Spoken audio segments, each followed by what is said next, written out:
call Seth Skinner taking a spectacular mark, ladies and gentlemen. He'll be over in Adelaide again. He's Dennis's partner. Put your hands together for Bruce McAvaney, ladies and gentlemen. Thank you, Shorey. Wonderful to be here this afternoon. It's a Seth Skinner.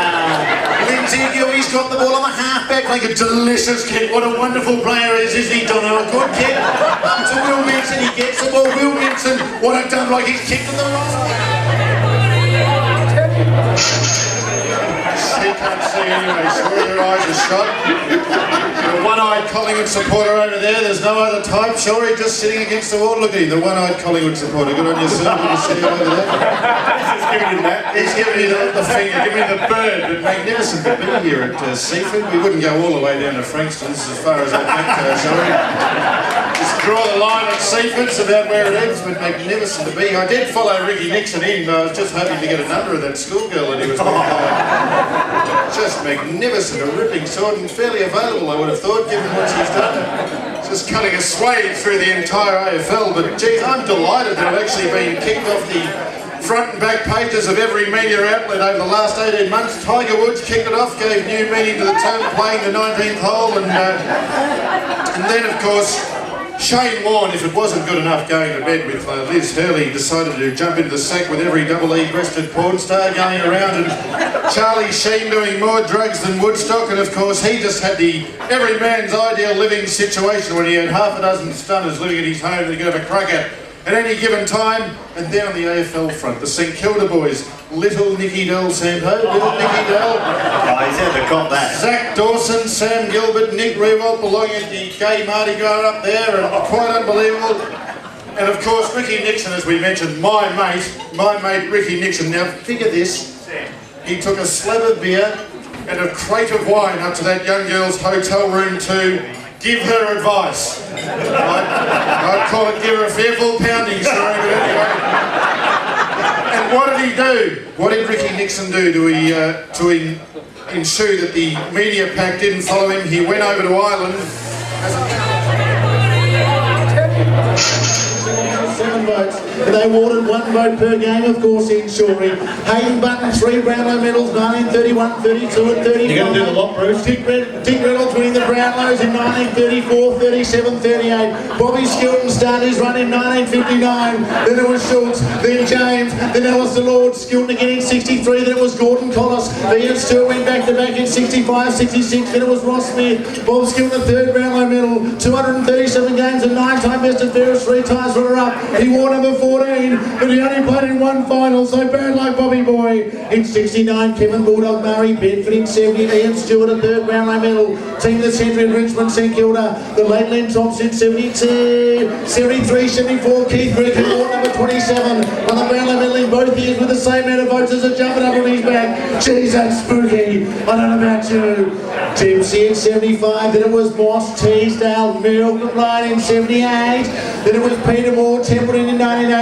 In 81, Round and Quinlan-Tide. In 82, how the hell did Brian Wilson win a Brownlow medal? He's got me stuffed. Glenn Ginny in 83, Peter Moore a 2nd Brownlow, of course, Melbourne and Collingwood. Brad Hardy in his first year at Footy. The only reason he won a Brownlow medal.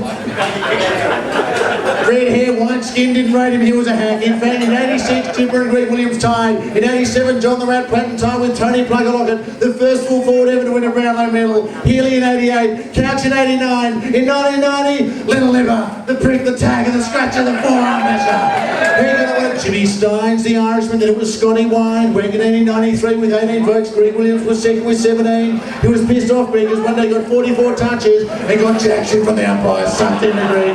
But he won it the next year in 95, Captain Courageous, Paul Kelly. And what about in 96? Voss and Hurdock, 21 votes. McKernan also had 21 votes, but he needed John Barnes ahead on a Friday night, the MCG. Why wouldn't you? In 97, Chris Grant would have won the Brownlow medal, but it went to Robert Harvey, who won it the next year on 32 votes from Nathan Buckley. Sucked in, Nathan.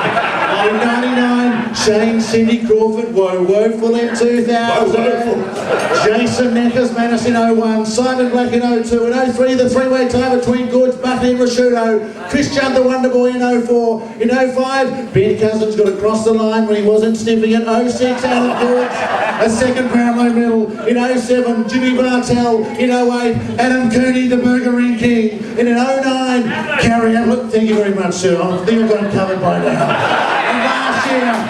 And last year, Chris Judd on 30 votes. Special stuff. Ladies and gentlemen, Bruce McElhaney.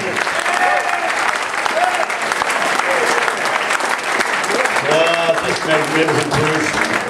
And the gentleman down there, going to give you a hand. Oh, we've got a question from the floor,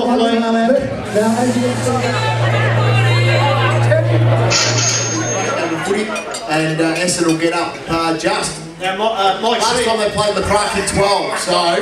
Mike Sheehan, he didn't know I was going to go to Mike then, so he's under a bit of pumping. Mike Sheehan, would you now admit that you've got to put Pat...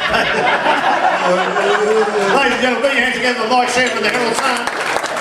And on the couch on Fox Sports, would you now, you have to put Paddy, you're gone, they're killing you, aren't they? Your eyes are stuffed.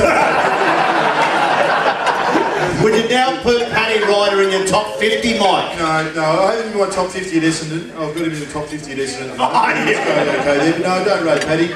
Too consistent. I've got Joe Watson about 43 at the moment. I think he's working too hard. He's getting too many possessions. He's not kicking enough. A lot of handballs. I don't rate him. Don't rate many people actually in the competition. I have no one at number one except myself. I'm the best journo that's ever been. I'm sick and tired of seeing Gerard Whateley having his own show along with Mark Robinson on Fox. It's just a load of crap. I'd rather see ex-footballers on there like Jono. Now let me tell you, you do get a lot of jealousy in the media, and I've just seen, you've written an article, Stein's role was old news for D's, because Caroline Wilson came out yesterday, did it before you because you didn't get the scoop. So she knocked you off there. I better not use that term. Knocked you off there. But now you've gone in and you've got the sookie la-las and you've written an article saying she got it wrong. What do you want to say about that? Of course she got it wrong. I don't rate Caro, I never have it. She's another one who's on a footy show on a Monday night on Footy Classified. It's a load of rubbish what she's on there with. Same with Craig Hutchison. I was the first ever journo that came on the TV. They've all followed suit. I'm the only one that should be on the TV screen at the moment, Shorey. A lot of my characters too, you mentioned Caro. A lot of people have asked me, have you ever done Caroline Wilson? I say, have you seen her? I don't think anyone's done Caroline Wilson. Oh, excuse me, stop that. I've got no idea if that's how I laugh, but that's what I'm going with.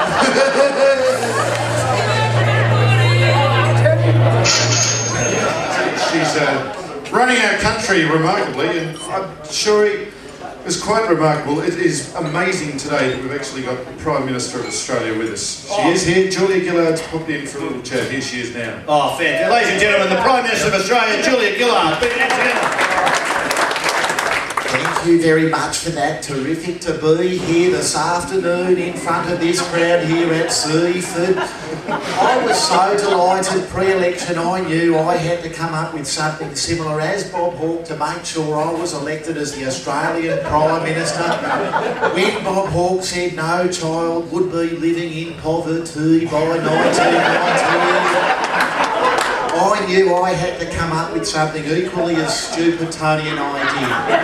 I said we would not have a carbon tax, and didn't I prove to be full of shit, ladies and gentlemen? But I knew pre-election campaign that I had to work my backsides off, and I certainly. How do you see? Now I'll go to a man, ladies and gentlemen, who will be doing this game for Channel 7 tonight. He's the wordsmith of AFL.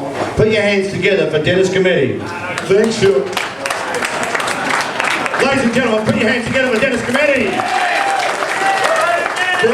Thanks very much for that, Shorey. You do know that I love the sound of my own voice, and everywhere I go, I like to get a rousing reception. That was better second time round. I'm looking forward to the game tonight. Everyone knows my wonderful tones, much better than Bruce McElhaney, no doubting that. Looking forward to calling some names tonight, but also over the weekend there's going to be some terrific names going through their paces, of course.